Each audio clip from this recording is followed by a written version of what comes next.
ꯑꯍꯥꯟꯕꯃꯛꯇꯗ ꯃꯅꯤꯄꯨꯔꯤ ꯑꯣꯗꯤꯑꯣꯕꯨꯛꯀꯤ ꯃꯥꯏꯀꯩꯗꯒꯤ ꯄꯨꯝꯅꯃꯛꯄꯨ ꯇꯔꯥꯝꯅ ꯑꯣꯛꯆꯔꯤ꯫ ꯀ꯭ꯂꯥꯁ 7ꯒꯤ ꯃꯅꯤꯄꯨꯔꯤ ꯂꯥꯏꯔꯤꯛ ꯂꯥꯏꯁꯨꯗ ꯌꯥꯎꯕ ꯅꯤꯜꯕꯤꯔ ꯁꯔꯃ ꯁꯥꯁꯇ꯭ꯔꯤꯅ ꯏꯕ ꯋꯥꯔꯤ ꯃꯆꯥ ꯔꯥꯖꯣꯒꯤ ꯐꯨꯔꯤꯠ꯫ ꯋꯥꯔꯤ ꯃꯆꯥ ꯑꯁꯤ ꯍꯧꯗ꯭ꯔꯤꯉꯩ ꯃꯥꯡꯑꯣꯏꯅꯅ ꯑꯏꯕꯒꯤ ꯃꯔꯝꯗ ꯁꯝꯂꯞꯄ ꯈꯔꯗꯪ ꯊꯝꯂꯕꯗ ꯅꯤꯜꯕꯤꯔ ꯁꯔꯃ ꯁꯥꯁꯇ꯭ꯔꯤ ꯏꯪ ꯁꯣꯛ 1818ꯇ ꯕ꯭ꯔꯍꯃꯄꯨꯔ ꯕꯥꯃꯣꯟ ꯂꯩꯀꯥꯏ ꯏꯝꯐꯥꯜꯗ ꯄꯣꯛꯏ꯫ ꯁꯪꯁꯀ꯭ꯔꯤꯠ ꯑꯦꯁꯣꯁꯤꯌꯦꯁꯟ ꯒꯨꯋꯥꯍꯥꯇꯤꯒꯤ ꯁꯪꯁꯀ꯭ꯔꯤꯠ ꯚ꯭ꯌꯥꯀꯔꯟꯗ ꯁꯥꯁꯇ꯭ꯔꯤꯅꯤ꯫ ꯔꯥꯙꯥ ꯔꯥꯁꯇ꯭ꯔ ꯚꯥꯁꯥ ꯄ꯭ꯔꯆꯥꯔ ꯁꯃꯤꯇꯤꯒꯤ ꯔꯠꯇꯅꯤ꯫ ꯑꯗꯨꯒ ꯋꯥꯔꯤ ꯃꯆꯥꯒꯤ ꯂꯥꯏꯔꯤꯛꯇ ꯕꯁꯟꯇ ꯁꯩꯔꯦꯡ, ꯇꯠꯈ꯭ꯔꯕ ꯄꯨꯟꯁꯤ ꯂꯤꯄꯨꯟ ꯃꯍꯥꯛꯀꯤ ꯊꯣꯏꯗꯣꯛꯅ ꯁꯤꯡꯊꯥꯅꯕ ꯌꯥꯕ ꯂꯣꯟꯅ ꯁꯤꯂꯣꯜꯒꯤ ꯈꯨꯗꯣꯜꯅꯤ꯫ ꯈ꯭ꯔꯤꯁꯇ ꯀꯨꯝ 1898ꯗ ꯃꯍꯥꯛꯀꯤ ꯇꯠꯈ꯭ꯔꯕ ꯄꯨꯟꯁꯤ ꯂꯤꯄꯨꯟꯗ ꯚꯥꯔꯠꯀꯤ ꯂꯣꯟꯅ ꯁꯤꯂꯣꯜ ꯑꯦꯀꯥꯗꯦꯃꯤ ꯑꯦꯋꯥꯔꯗ ꯄꯤꯈ꯭ꯔꯦ꯫ ꯈ꯭ꯔꯤꯁꯇ ꯀꯨꯝ 2006ꯇ ꯃꯅꯤꯄꯨꯔꯤ ꯁꯥꯍꯤꯇ꯭ꯌ ꯄꯔꯤꯁꯠ ꯏꯝꯐꯥꯜꯅ ꯃꯉꯣꯟꯗ ꯀꯕꯤ ꯔꯠꯇꯅ ꯃꯤꯡꯊꯣꯟ ꯄꯤꯈꯤ꯫ ꯔꯥꯖꯣꯒꯤ ꯐꯨꯔꯤꯠ ꯀꯧꯕ ꯋꯥꯔꯤ ꯃꯆꯥ ꯑꯁꯤ ꯃꯍꯥꯛꯀꯤ ꯋꯥꯔꯤ ꯃꯆꯥꯒꯤ ꯂꯥꯏꯔꯤꯛ ꯕꯁꯟꯇ ꯁꯩꯔꯦꯡꯗꯒꯤ ꯂꯧꯊꯣꯛꯄꯅꯤ꯫ ꯂꯥꯏꯔꯕ ꯑꯉꯥꯡ ꯑꯣꯏꯕꯒꯤ ꯍꯔꯥꯎ ꯅꯨꯡꯉꯥꯏꯖꯕ ꯄꯨꯝꯅꯃꯛ ꯃꯨꯟꯕꯤꯈ꯭ꯔꯕ ꯑꯃꯒꯤ ꯑꯋꯥꯕ ꯄꯨꯟꯁꯤꯗ ꯃꯤꯅꯨꯡꯁꯤ ꯎꯠꯇꯨꯅ ꯏꯕ ꯋꯥꯔꯤ ꯃꯆꯥꯅꯤ꯫ ꯍꯧꯖꯤꯛ ꯂꯧꯕꯤꯔꯁꯤ ꯋꯥꯔꯤ ꯃꯆꯥ ꯔꯥꯖꯣꯒꯤ ꯐꯨꯔꯤꯠ꯫ ꯔꯥꯖꯣ! ꯔꯥꯖꯣ! ꯅꯪꯗꯤ ꯅꯐꯤꯒ ꯁꯦꯠꯇ꯭ꯔꯤꯕꯣꯏꯔꯦ? ꯍꯦꯔꯥ ꯅꯨꯡꯉꯥꯏꯈꯤꯗ꯭ꯔꯦ, ꯉꯔꯥꯡ ꯉꯟꯇꯥꯁꯨ ꯁꯤ ꯍꯥꯏꯅꯔꯒ꯫ ꯇꯣꯝꯕꯅ ꯍꯔꯥꯎ ꯍꯔꯥꯎꯅ ꯋꯥꯍꯩ ꯈꯔꯁꯤ ꯍꯥꯏꯔꯛꯏ꯫ ꯔꯥꯖꯣ ꯃꯁꯥꯒꯤ ꯃꯃꯤꯡꯗꯤ ꯔꯥꯖꯃꯅꯤ ꯀꯧꯏ, ꯑꯗꯨꯕꯨ ꯈ꯭ꯋꯥꯏꯅꯗꯤ ꯔꯥꯖꯣ ꯍꯥꯏꯅ ꯀꯧꯅꯩ꯫ ꯃꯥꯗꯤ ꯃꯔꯨ ꯂꯨꯛꯊꯗꯨꯅ ꯀꯞꯂꯤ꯫ ꯃꯥꯒꯤ ꯃꯔꯨꯞꯅ ꯍꯥꯏꯔꯤꯕ ꯋꯥ ꯑꯗꯨꯒꯤ ꯄꯥꯎꯈꯨꯝ ꯑꯃꯠꯇ ꯄꯤꯔꯝꯗꯦ꯫ ꯇꯣꯝꯕꯅ ꯃꯅꯥꯛꯇ ꯌꯥꯝꯅ ꯅꯛꯅ ꯆꯪꯁꯤꯜꯂꯒ ꯑꯃꯨꯛꯁꯨ ꯍꯥꯏꯔꯛꯏ꯫ ꯀꯩꯗꯧꯔꯕꯒꯦ? ꯆꯠꯁꯦꯃꯤ꯫ ꯍꯩꯃꯥ, ꯏꯔꯨꯒ ꯂꯨꯖꯗ꯭ꯔꯤ ꯃꯥꯜꯂꯤ꯫ ꯁꯦ ꯊꯦꯡꯈ꯭ꯔꯦꯁꯦ꯫ ꯏꯁ, ꯂꯝꯖꯥꯎꯁꯦ ꯃꯤꯅ ꯄꯤꯛ ꯊꯟꯈ꯭ꯔꯦ ꯍꯥꯏ꯫ ꯃꯤꯗꯤ ꯄꯤ ꯈꯣꯡꯕꯤꯅ ꯂꯩꯅꯔꯤꯕ ꯕꯣꯜ ꯑꯀꯥꯝꯕꯤ, ꯂꯥꯏꯗꯤ, ꯍꯪꯒꯤ ꯂꯥꯏ꯫ ꯏꯁ, ꯑꯩꯗꯤ ꯄꯤꯁꯇꯣꯜ ꯃꯆꯥ ꯂꯩꯒꯅꯤꯗꯣ꯫ ꯅꯪꯒꯤꯗꯤ ꯂꯩꯔꯣꯏꯗ꯭ꯔꯣ? ꯇꯣꯝꯕ, ꯑꯩꯗꯤ ꯉꯁꯤ ꯂꯥꯏ ꯈꯨꯔꯨꯝꯕ ꯆꯠꯂꯔꯣꯏꯕꯣ꯫ ꯑꯁꯨꯝꯅ ꯔꯥꯖꯣꯅ ꯌꯥꯝꯅ ꯅꯤꯡꯕ ꯀꯥꯏꯅ ꯈꯨꯝꯃꯤ꯫ ꯀꯩꯗꯧꯔꯒꯦ ꯆꯠꯂꯨꯁꯤꯗ, ꯅꯪꯗꯤ ꯍꯥꯀꯨꯝꯁꯨ ꯆꯠꯇꯦ꯫ ꯅꯈꯣꯏꯒꯤ ꯃꯥꯅ ꯆꯩꯕ꯭ꯔꯣ? ꯄꯩꯁꯥ ꯂꯩꯇ꯭ꯔꯕꯁꯨ ꯑꯩꯒꯤ ꯌꯥꯝꯅ ꯌꯥꯎꯔꯤꯌꯦ, ꯑꯁꯤꯅ ꯍꯦꯛꯇ ꯆꯥꯃꯤꯟꯅꯁꯤ꯫ ꯇꯨ, ꯄꯩꯁꯥ 2 ꯆꯠꯄꯤꯁꯤꯅ ꯂꯥꯏꯗ ꯀꯠꯁꯤ, ꯃꯈꯥꯏ ꯑꯃꯅ ꯂꯥꯏ ꯂꯩꯅꯤ, ꯑꯗꯨꯒ ꯄꯤꯁꯇꯣꯜ ꯃꯆꯥꯁꯨ꯫ ꯈꯦꯆ꯭ꯔꯤꯒ ꯀꯥꯡꯍꯧꯒ ꯆꯥꯃꯤꯟꯅꯁꯤ꯫ ꯏꯕꯥꯅꯤ ꯆꯥꯃꯤꯟꯅꯁꯤ, ꯑꯗꯨꯒ ꯌꯦꯡꯉꯣ ꯄꯤꯁꯇꯣꯜꯁꯨ ꯑꯃꯨꯛ ꯀꯥꯞꯃꯤꯟꯅꯁꯤ꯫ ꯑꯁꯤ ꯍꯥꯏꯔꯗꯨꯅ ꯐꯨꯔꯤꯠ ꯈꯥꯎꯗꯒꯤ ꯄꯩꯁꯥ ꯄꯨꯊꯣꯛꯇꯨꯅ ꯎꯠꯂꯛꯏ꯫ ꯇꯣꯝꯕ, ꯅꯪ ꯁꯥꯎꯔꯅꯨ, ꯑꯩ ꯆꯠꯂꯔꯣꯏ꯫ ꯃꯃꯥꯡꯒꯤ ꯇꯥ ꯒꯣꯄꯥꯜ ꯈꯣꯏꯒ ꯆꯠꯃꯤꯟꯅꯔꯨꯔꯣ꯫ ꯍꯌꯦꯡ ꯊꯧꯔꯥꯅꯤ ꯖꯔꯃ ꯅꯨꯃꯤꯠꯇ ꯆꯠꯃꯤꯟꯅꯔꯁꯤ꯫ ꯇꯣꯝꯕꯅ ꯆꯠꯁꯤ ꯍꯥꯏꯅ ꯇꯛꯂꯤ꯫ ꯔꯥꯖꯣꯅ ꯆꯠꯂꯔꯣꯏ ꯍꯥꯏꯅ ꯈꯨꯝꯂꯤ꯫ ꯑꯉꯥꯡ ꯑꯣꯏꯕꯁꯤꯡꯅ ꯑꯁꯤꯒꯨꯝꯕ ꯍꯔꯥꯎ ꯀꯨꯝꯍꯩꯒꯤ ꯅꯨꯃꯤꯠ ꯑꯁꯤꯕꯨ ꯀꯌꯥꯗ ꯈꯧꯔꯥꯡꯅ ꯉꯥꯏꯖꯕ, ꯊꯥ ꯀꯌꯥ ꯋꯥꯠꯂꯤꯉꯩꯗꯒꯤ ꯀꯨꯝꯍꯩꯒꯤ ꯅꯨꯡꯉꯥꯏꯕ ꯑꯅꯤꯡꯕ ꯇꯧꯖꯩ꯫ ꯑꯉꯥꯡ ꯃꯁꯦꯜ ꯑꯃꯒ ꯑꯃꯒ ꯋꯥꯔꯤ ꯇꯧꯅꯖꯩ꯫ ꯀ꯭ꯔꯤꯁꯅ ꯖꯔꯃ, ꯊꯧꯔꯥꯅꯤ ꯖꯔꯃ, ꯌꯥꯎꯁꯪ, ꯀꯥꯡ, ꯌꯥꯎꯁꯪꯒꯤ ꯅꯥꯀꯊꯦꯡꯕꯑꯣ, ꯀꯥꯡꯒꯤ ꯈꯦꯆ꯭ꯔꯤ꯫ ꯃꯈꯣꯏꯅ ꯈꯜꯂꯤ, ꯑꯁꯨꯛ ꯅꯨꯡꯉꯥꯏꯕ ꯀꯨꯝꯍꯩꯁꯤꯡ ꯑꯁꯤ ꯀꯔꯤꯒꯤ ꯌꯥꯝꯅ ꯇꯣꯏꯅ ꯂꯥꯛꯇ꯭ꯔꯤꯕꯅꯣ? ꯀꯔꯤꯒꯤꯗꯃꯛ ꯅꯨꯃꯤꯠ ꯈꯨꯗꯤꯡꯒꯤ ꯌꯥꯎꯁꯪ ꯑꯣꯏꯗ꯭ꯔꯤꯕꯅꯣ? ꯉꯁꯤ ꯀ꯭ꯔꯤꯁꯅ ꯖꯔꯃ ꯅꯨꯃꯤꯠꯅꯤ꯫ ꯑꯉꯥꯡ, ꯂꯩꯁꯥꯕꯤ ꯄꯥꯈꯪ ꯄꯨꯝꯅꯃꯛ ꯈꯧꯔꯥꯡꯅ ꯉꯥꯏꯖꯕꯅꯤ꯫ ꯔꯥꯖꯣꯒꯤꯁꯨ ꯈꯧꯔꯥꯡꯅ ꯉꯥꯏꯖꯕ ꯀ꯭ꯔꯤꯁꯅ ꯖꯔꯃ ꯉꯁꯤ ꯂꯥꯛꯂꯦ꯫ ꯍꯥꯀꯨꯝꯒꯤ ꯀ꯭ꯔꯤꯁꯅ ꯖꯔꯃꯗ ꯃꯥꯅ ꯄꯥꯝꯖꯕ ꯂꯥꯏ ꯑꯃꯇꯪ ꯂꯩꯖꯒꯦ ꯇꯧꯕꯗ ꯄꯩꯁꯥ ꯁꯨꯗꯗꯨꯅ ꯂꯩꯕ ꯉꯝꯈꯤꯗꯦ꯫ ꯅꯣꯡꯃ ꯃꯔꯩꯔꯒꯦ ꯍꯥꯏꯅ ꯆꯍꯤ ꯆꯨꯞꯄ ꯑꯁꯤ ꯉꯥꯏꯔꯛꯄꯅꯤ꯫ ꯑꯗꯨꯕꯨ ꯂꯥꯏ ꯈꯨꯔꯨꯝꯕ ꯆꯠꯄꯗ ꯁꯦꯠꯅꯕ ꯔꯥꯖꯣꯒꯤ ꯃꯐꯤ ꯂꯩꯖꯗꯦ꯫ ꯃꯥꯒꯤ ꯍꯥꯏꯕꯕꯨ ꯅꯨꯡꯇꯤꯒꯤ ꯂꯥꯏꯔꯤꯛ ꯇꯝꯕ ꯆꯠꯄꯗ ꯁꯦꯠꯅꯕ ꯈꯣꯡꯒ꯭ꯔꯥꯎ ꯁꯦꯒꯥꯏꯕ ꯑꯃꯒ ꯐꯨꯔꯤꯠ ꯁꯦꯒꯥꯏꯕ ꯑꯃꯒ ꯂꯩ꯫ ꯐꯨꯔꯤꯠ ꯑꯁꯤ ꯃꯃꯥꯅ ꯍꯥꯀꯨꯝ ꯌꯥꯎꯁꯪꯗ ꯂꯩꯕꯤꯕꯅꯤ꯫ ꯅꯨꯃꯤꯠ ꯈꯨꯗꯤꯡꯒꯤ ꯃꯍꯩꯁꯪ ꯀꯥꯕꯗ ꯂꯤꯠꯅꯩ꯫ ꯊꯕꯥꯛꯀꯤ ꯀꯨꯗꯥꯝ ꯄꯨꯝꯅꯃꯛ ꯑꯃꯠꯇ ꯌꯥꯎꯗ꯭ꯔꯦ꯫ ꯐꯨꯔꯤꯠ ꯈꯥꯎ ꯑꯅꯤꯃꯛ ꯍꯣꯔꯦ, ꯃꯨꯛꯁꯨ ꯃꯄꯥꯛ ꯆꯨꯔꯦ꯫ ꯇꯣꯝꯕꯅ ꯇꯣꯏꯅ ꯇꯛꯁꯤꯜꯂꯛꯂꯕꯗ ꯍꯥꯏꯗꯣꯛꯇꯕ ꯌꯥꯗ꯭ꯔꯗꯨꯅ ꯈꯨꯝꯂꯛꯏ꯫ ꯇꯣꯝꯕ, ꯑꯩꯒꯤ ꯐꯤ ꯁꯦꯠꯅꯤꯡꯉꯥꯏ ꯂꯩꯇ꯭ꯔꯦ, ꯑꯗꯨꯅꯅꯤ ꯑꯩ ꯉꯁꯤ ꯆꯠꯂꯔꯣꯏ꯫ ꯍꯦꯔꯥ, ꯅꯪꯒꯤ ꯑꯌꯨꯛ ꯃꯍꯩꯁꯪ ꯀꯥꯕꯗ ꯁꯦꯠꯄꯗꯨꯗꯤ? ꯑꯗꯨꯗꯤ ꯁꯦꯁꯨ ꯌꯥꯝ ꯁꯦꯒꯥꯏꯔꯦ, ꯑꯗꯨꯒ ꯃꯣꯠꯄꯅꯁꯨ ꯂꯣꯏꯔꯦ꯫ ꯑꯗꯨꯒꯤꯕꯨ ꯍꯧꯖꯤꯛ ꯍꯦꯛꯇ ꯁꯨꯁꯤ꯫ ꯁꯥꯄꯣꯟ ꯂꯩꯇ꯭ꯔꯥꯅꯦ? ꯑꯩ ꯉꯥꯏꯒꯦ꯫ ꯁꯨꯕ ꯂꯣꯏꯔꯒ ꯐꯨꯡꯒꯥꯗ ꯃꯩ ꯊꯥꯒꯠꯂꯒ ꯐꯧꯁꯤ, ꯃꯔꯥꯏꯅ ꯀꯪꯖꯅꯤ꯫ Tombana haiba matung inna Rajona sapon machet ama puthokduna furit suba haurakle. Khongraudi khara su ngauri kangbasu wagani haiduna sudre. Tombana ukhong tenda ngaraduna phamlaga ngairi. Ujitna chinna suba loiraduna kanghannaba lausing tawnarakle. Asum tawna makhoi anigi pukningdi Mahabali yaukhre. Yonglaknaduna sanakre. Rajogi mama lukrabina chak thongnaba lapu chana mapunnama thamjarami. Madu thadokduna furit phauba haurakle. Lapu chanamgi tangoina furit adu hanadagi khara hena motchinkre. Mamai thangda khara kanglakpa duwaida maina tangkhai ama chakthokre unthokpani. Nungsi heitraba mai nangna Rajogi kumbi kalen naida thadokjadraba segaiba furit asi munbikre. Rajo hauzik kappa haurakle kumai yengningbagi wakhaldi lairaduna mamana phuragani chairagani haibagi wakhalna amuk hena wahalle. Phi mai chakpa kanbada ising pulama suthugaire. Rajogi segairaba yumasi lapu chanamgi tangoine ising pulama mai da hijinbane pumnamak asi pumchai chaikre. Yengbada kumhai ama oikre. Tombasu ningba kairaduna tumina hogatuna chatkre.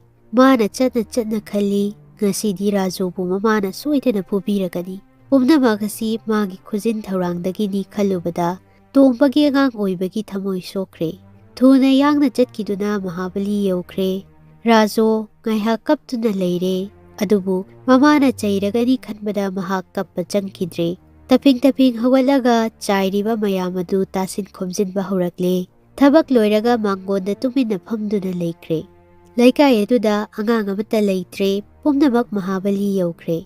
Rajona khalai. Laikai mamanaba pumnamak Mahabali da leiramgani. Makhoi pumnamak yonglaknaramgani. Sekpi yenglamgani. Mamai thangda mathang ningsinglai. Makhal makha ayamba sanapot. Bilaigi bol. Hangilai. Chana saba makhal ki laising. Mathanta phamlambadagi mama lakpra yenge haina thongkanda thorakle. Thongkandagi lambi yaukhre. Masam mana phai mamai mamit ipompomi lamjauda angang pareng chatli. Kayana kakhatnarakli kayana kumthanarakli. Kanagi bona kambi kaikre kanagi lai makhong tatle. Angang khara mare yetnaduna lai. Amana hai yongnaw machadi mamagi managanda koli. Amana khumlai mamagi mabukta koli. Khara wangba angang amana hairi. Yong amuba lay. Apikpa amana khumi laiti kaisu. Achauba ngang aduna amuk hari. Nangna khangbra binabongi yongdi mui haine aikhoi iboknasu kaisu. Brindabangi wa panlakpa aduda apikpa angang adu mai thire matagum tuminna laikre. Ngaihak leiraga angang pareng ama amuk yetna lai. Makhoigi maraktagi amana hari. Sekpidi nungthinda mamit ude. Amana khumi makusu ude adudi khangbra. Amana amuk hari. Sekpidi boroi chai. Apikpa angang amana mukhumli. Aikhoigi sumangda hauba pungdonsu chai khangbra. Aduga aikhoigi laphuda yanba laphoisu chai. Chautak tawba angang amana hari. Sekpidi mayam laini khambra. Ipang pangba angang amana hari. Maadi aikhoigi phamungda lay.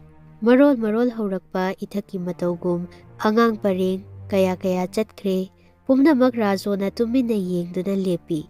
Ngaihak leiraga mareikaigi mamanaba mayam lae. Rajo ubada mana leirakpa pot utkadabagi hochindarai. Gopal na magi lai utladuna hari. Tarajo aigi lai si phajadra paisa mari pi. Debena amuk hari. Aigi di anapi bani. Aigi na hen phajai ko Rajo. Ahan bagi angang adu mai thire matagum tumin laikre. Tole na hari. Rajo aigi di pistol si yengu makhai ama pi bani. Asi haiduna magi pistol du dang launa kapi. Rajo su angang pumnamaksu khangprek hek khangi. Rajo na makhoi mayamna hairiba du yengbadamak yengi. Thoidokpa paukum pide. Angang pumnamak magi mayum tana chatnakre. Pumnamak asi Rajogi thamoigi achakpa mairida gi haibagum thokre. Ngaihak leiraga mamasu kaithelda kumlakle. Rajogi mama lukrabi yamna nangna hingjaba punsini. Piklaba segairaba yum aduda mama machada lay. Nomagi kaithenda mana masingi lukmai panduna madudagi phangjarakpa sel kharana mama machagi mapuk thai. Rajogi mamana yum yorokpa matamdadi imung adu kangkong chairamle. Chak thongnaba lapu chana mapun ama thamjarami madusu leiramdre. Ising punsu thugaibiramle. Pungagi utne waine ising pun ama hidokpane. Rajona mamana chairagani khantuna phana semjin sajilami adubu mai thadokrabasing amasung kaikhraba puldi amuk halakpa yaba natte. Mamana chainabagi maramdi ichau chauna dum maraire. Saubana mai haurakduna lauri. Rajo! Rajo! Ho Rajamani! Chak thongnaba sing mapul ama thanambadu kadaida chakre? Ising punna kari tawbada kairiba? Rajo paukum amata piba leitana tumina leptuna laikre. Makha tabada mamana kari tawrakadage khanbada kibana thak nikre. Saubana mai horaba Rajogi mamana ngangwa makai nganglamlaga chai paiduna hotchillakle amasung machabu phuba haurakle. Pambai leitraduna Rajo yena khada thoktuna kaptuna laikre. Ngaihak leiraga machagi tangkhai ama mai chakthokraba Phurit adu thengnarure. Madu ubada hana saurambadagi mathakta saruk chama hena saugalakle hairi. Phurit asina kari tawbada thariba maino? Mina ngarang Phurit leibiyu lai khurumba chachage hairaga. Adubu leiba ngamhaudre haidunabu amanbabu mai thadokpa haunabrane? Ha, nayada hukningai ching phawba leitribada aduk pikliba nangna Phurit phawba mai tharabadi khara chaurabadi yum phawba mai thaba ngamgadawri. Tumbaga iga Phurit suraga maida phawbada chakthokraga mina lai khurumba chachage tawraga. Khanghaudana Rajogi mama makutagi chai nanthaduna takre. Matam phana kuire machana Phurit leibiyu Phurit chegaire hairakliba. Adubu puk thannabagi lanphamda maithiba phanglabi Rajo mamana machagi wa adu thoina pukning changluba ngamde. Machagi wahai kharasi taraga khangning ningsinglai ngarang machana haihowi Phurit chegaiba photpiyu kudam pansinbiyu aduga lai khurumba chatnanaba susu sudokpiyu. Adubu nomagi kaitel ngaihak kaduna anasiki duk phangnaba hotnaba sina machagi Phuriti lairaduna chara ani suna chaba phangde. Mara leitraba amasung maraibak thiraba machabu phuruba makut asimak onthokna pap cheli khanba haurakle. Khanghaudana panding khaiduna chentharakpa ising ichelgum mamitagi pi chentharakle. Mathangi numita mamanaba angang mayam pareng oina lairik tamba thoknarakle. Rajona ukhongtenda ngaduna lambelda chatliba angangsingbu tingak yengduna leiri khalai.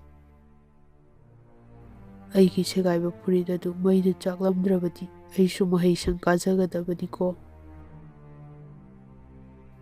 Matang asida aiba Nilbir Sharma Shastri na iba Rajogi Phurit hairiba wari macha asi loisinjari. Aruba waheigi wahanthok khara pathokjarabada Krishna Jarma haibadi Sri Krishna gi mapok numit pangthokpa thauram. Thaurani Jarma Radha gi mapok numita pangthokpa thauram. Laphu chanam laphu makagi kupna setlaba machet. Tangoi haibadi mai chakraga leihoba unawana na chingbagi makum. Kumbi kalen naidaba aingba amasung asaba matam pumnamakki oiba thamoi sokpa pukning yamna nungaitaba thamoida chaina phangba. Achakpa mairidagi haiba sauba haibadi sauba natraga waba hengatnabagi maram oiba thaudoksing. Lukmai panba haibadi lukmai tharaga pot yonba. Mapuk thakpa chaba thakpa phanghanba. Phunga imungi akaknaba mai haupam ama tingak ingak ngakna.